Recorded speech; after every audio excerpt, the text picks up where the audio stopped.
करवा चौथ व्रत कथा। करवा चौथ का व्रत नारीत्व की शक्ति और उसके प्रेम की पराकाष्ठता का पर्व है।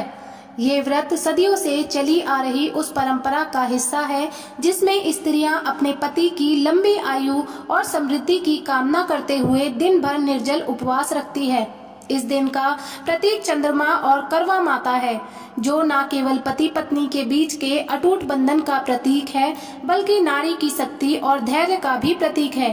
करवा चौथ की कथा हमें याद दिलाती है कि प्रेम, विश्वास और त्याग का रिश्ता ही एक परिवार की नींव को मजबूती प्रदान करता है। इस दिन का महत्व केवल उपवास तक सीमित नहीं, बल्कि ये आत्मीयता और स्नेह के रिश्ते को पुनः जीवित करने का दिन है। करवा चौथ की ये कथा हमें बताती है कि सच्चा प्रेम केवल देह से नहीं, बल्कि आत्मा से होता है, जहाँ कोई शर्तें नहीं होती, केवल समर्पण और विश्वास होता है। चंद्रमा के उदय के साथ जब व्रतधारी स्त्रियां अपनी पूजा संपन्न करती हैं, तो उनके चेहरे पर अद्वितीय शांति और प्रसन्नता दिखाई देती है। आइए श्रोताओं, आज करवा चौथ के व्रत को पूर्ण करने वाली इस दिव्य कथा का रसपान करते हैं और अपने अपने सुहाग की लंबी आयु की कामना करते हैं। करवा चौथ का व्रत महान प्रेम का अटूट बंधन है। सजनी करती पूजा आज को ही दीर्घायु साजन का जीवन। इसी शुभकामना के साथ आप सभी माताओं और बहनों को करवा चौथ की ढेर सारी शुभकामनाएं। आज की इस कथा को सुनकर वीडियो को लाइक करें और कमेंट बॉक्स में अपने पति की दीर्घायु के लिए करवा माता की जय जरूर लिखिए। करवा चौथ व्रत की पहली पौराणिक कथा के अनुसार करवा देवी अपने पति के साथ तुंग भद्रा नदी के पास रहती थी। एक दिन करवा के पति नदी में स्नान करने गए तो एक मगरमच्छ ने उनका पैर pकड़ लिया और नदी में खींचने लगा। मृत्यु को करीब देखकर करवा के पति करवा को पुकारने लगे। करवा दौड़कर नदी के पास पहुंची और पति को मृत्यु के मुंह में ले जाते समय उस मगरमच्छ को देखा। करवा ने तुरंत एक कच्चा धागा लेकर मगरमच्छ को एक पेड़ से बांध दिया। करवा के सतीत्व के कारण मगरमच्छ कच्चे धागे में ऐसा बंधा कि टस से मस नहीं हो पा रहा था। करवा के पति और मगरमच्छ दोनों के प्राण संकट में फंसे हुए थे।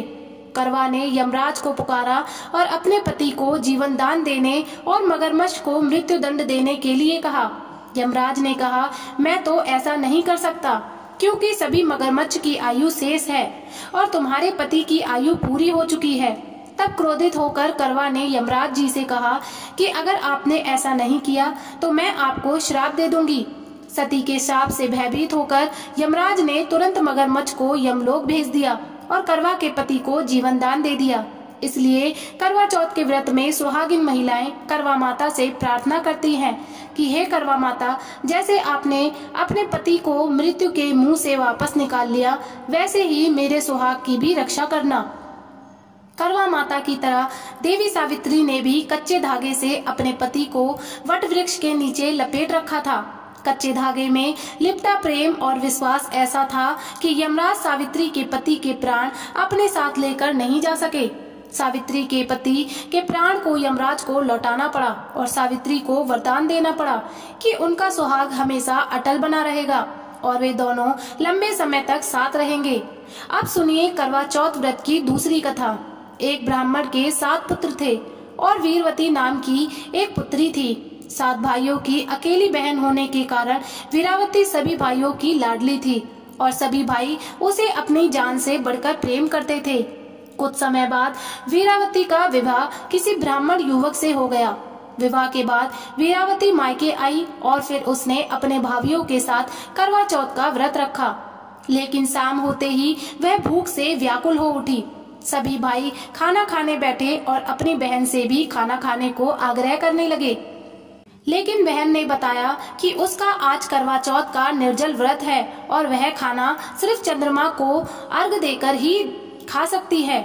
लेकिन चंद्रमा अभी तक निकला ही नहीं, इसलिए वह भूख प्यास से व्याकुल हो उठी। वीरावती की ऐसी हालत उसके भाइयों से देखी नहीं गई और फिर एक भाई ने दीपक जलाकर पीपल के पेड़ पर चलने की ओट में रख दिया। दूर से देखने पर ऐसा लग रहा था मानो चांद निकल आया हो। फिर एक भाई ने आकर वीरावती को कहा, बहन चांद निकल आया है, तुम चांद को अर्घ देने के बाद भोजन कर सकती हो। बहन खुशी के मारे सीढ़ियों पर चढ़कर चांद को देखने लगी और चांद को अर्घ देकर भोजन करने बैठ गई। उसने जैसे ही पहला टुकड़ा मुंह में डाला तो उसे छींक आ गई। दूसरा टुकड़ा मुंह में डाला तो उसमें बाल निकल आया। उसके बाद जैसे ही उसने तीसरा टुकड़ा मुंह में डालने की कोशिश की, तभी उसे ससुराल से समाचार मिला कि उसके पति का स्वास्थ्य बहुत खराब है। वह शीघ्र अपने पति को देखने ससुराल पहुंची।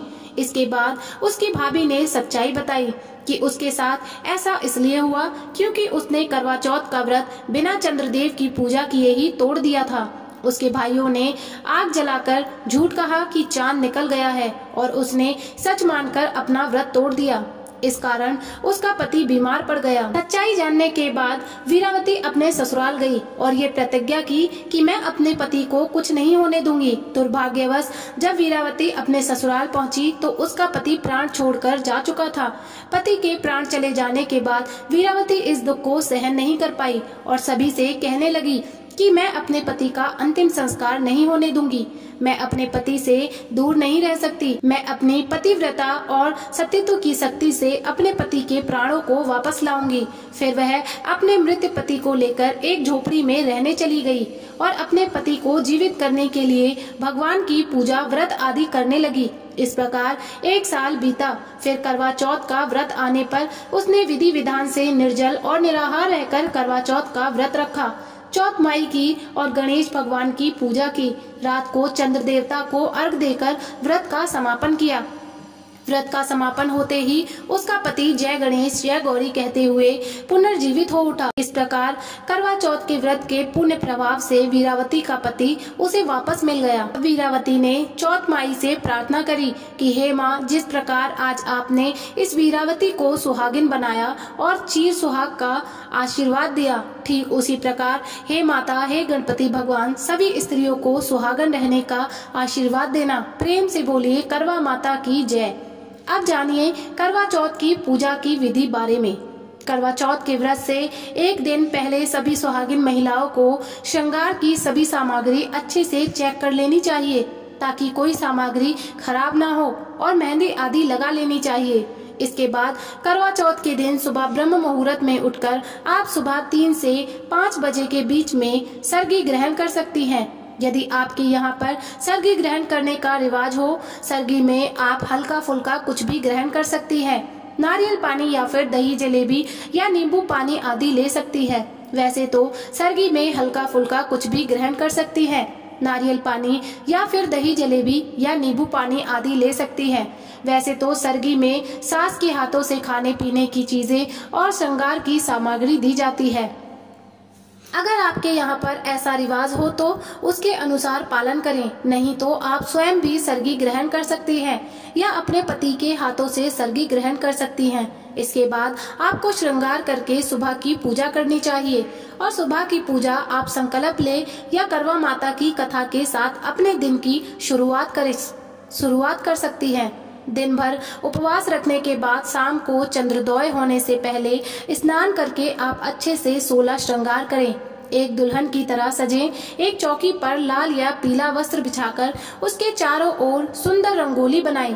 फूलों से मंडप सजा सकते हैं। चौकी पर करवा माता की तस्वीर स्थापित करें। करवा चौथ माता की जो तस्वीर मार्केट से मिलती है उसमें आपको सूर्य और चंद्र देवता की तस्वीर मिल जाएगी, करवा माता की, और साथ ही आपको इस व्रत में सुनी जाने वाली कथा भी मिल जाएगी। गणेश भगवान की तस्वीर भी उसमें बनी होती है। तो यदि आप अलग से गणेश भगवान की स्थापना ना करना चाहें तो केवल करवा चौथ व्रत की तस्वीर की ही स्थापना आप कर सकते हैं। जल से भरा हुआ एक कलश रखें, करवे रखें और सुहाग की सामग्री करवा माता को अर्पित करने के लिए, भोग लगाने के लिए फल मिठाई रखें। धूप दीप जलाकर मंत्रों के जप के साथ ही पूजा शुरू करें। हाथ में गेहूं के दाने लेकर कथा पढ़ें या सुनें। उसके बाद वायना निकाल कर रखें। सासू माँ को या परिवार की किसी सुहागिन महिला को सुहाग की सामग्री के साथ कुछ भेंट दक्षिणा या वस्त्र आदि दें और उनके पैर छूकर उनका आशीर्वाद प्राप्त करें। चंद्रमा उदय हो जाने पर आटा छानने वाली एक छलनी में दीपक रखकर सबसे पहले चंद्र देवता को देखें। ओम सह चंद्र मसनम कहें, चंद्र देवता को जल का अर्घ दें और उसके बाद चलने की आड़ से ही ओर से ही सबसे पहले चंद्र देवता को, फिर पति को, फिर चंद्र देवता को, फिर अपने पति को, ऐसा 7 बार करें। आपको चंद्र देवता को और अपने पति के मुख के दर्शन करने हैं। फिर चंद्र देवता को हाथ जोड़कर प्रणाम करने के बाद अपने पति के हाथ से फल या मिठाई और जल ग्रहण करके आपको अपने व्रत को खोलना चाहिए। इसके बाद आप शुद्ध सात्विक भोजन ग्रहण कर सकती हैं। करवा चौथ के व्रत में आप सामान्य साधारण पूरी पकवान आदि जो भी आपके यहाँ व्यंजन बनाए जाते हैं वो ग्रहण कर सकती हैं। इस प्रकार से करवा चौथ का व्रत पूर्ण होता है। तो ये थी आज की वीडियो। उम्मीद है जानकारी आपको पसंद आई होगी।